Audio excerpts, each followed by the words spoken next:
the sense of what the Bears are going to do and the timeline here. What's your reporting on that?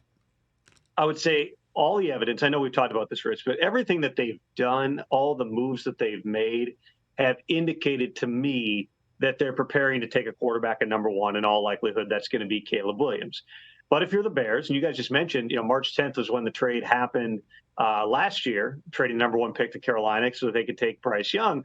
I would think Chicago wants to have a pretty good plan in place prior to the start of free agency, because if you're thinking we want to make, as our friend Ian Rappaport put it on Super Bowl Sunday, a historic type of an offer, you want to know that and have everything on the table prior to the start of free agency. That's what Ryan Poles has done in the past. He talked about that after the trade involving Bryce Young, or the number one pick.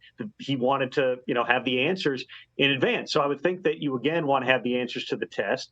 You are going to, with, Justin Fields, again, if you wait to trade Justin Fields until closer to the draft, some of those teams that we've talked about being logical fits for Justin Fields may have pivoted and gone another direction. It's the same teams that are involved or potentially involved on all these quarterbacks. Everybody's going to circle Atlanta on their list. Depending what Washington wants to do with the number two pick, they're a team that could pop up here. I keep seeing Pittsburgh brought up.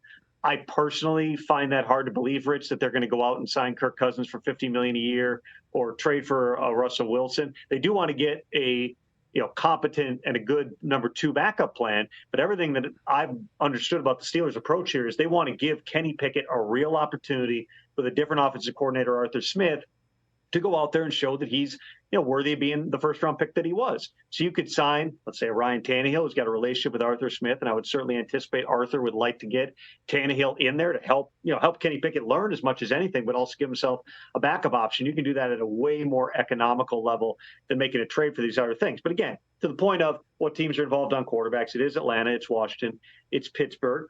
What do the Giants do? They've got Daniel Jones. They're fully locked into that for, I believe, $35 million again this year. But could they be in the market to draft one, to sign one, whatever? Denver needs a quarterback answer. Minnesota needs a quarterback answer. You can go right down the list. Tampa hasn't wrapped things up with Baker Mayfield yet, and he potentially could have a market elsewhere.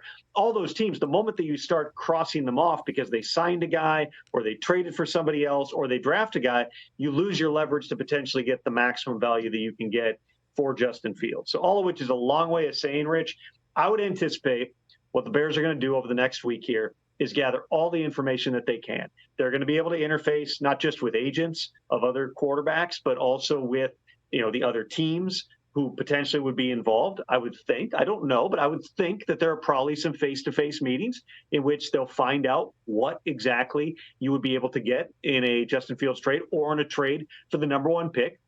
They then can reset at the end of the combine. Teams that get back from that on March 3rd, 4th, somewhere in there on that Sunday, Monday. The franchise tag deadline for applying it's March 5th. Right around there is where, okay, we've got all the information now. We probably have a good idea what direction. And again, my belief, based on reading the tea leaves, nothing final, I believe that is them using the number one pick and probably taking Caleb Williams.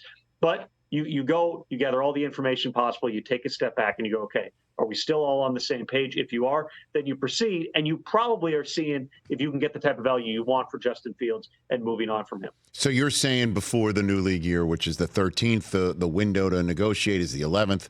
So right there, that's where we're going to probably get. That's where all the, if you go back over the last couple of years, Rich, and look at the trades, 2 years ago was when we had that ridiculous run of trades where it was, going off the top of my head here, but it was Russell Wilson, Matt Ryan, Carson Wentz, Devontae Adams got traded. Tyreek Hill. During that week, Khalil Mack got traded. Tyreek. It was an unbelievable run. And all those things happened, I want to say, between like March 5th and March 15th, somewhere in there. We call that the hell going on week here on the Rich Eisen Show. The hell going on month. Because it finished with Bobby Wagner winding up with the Rams. That March was insane.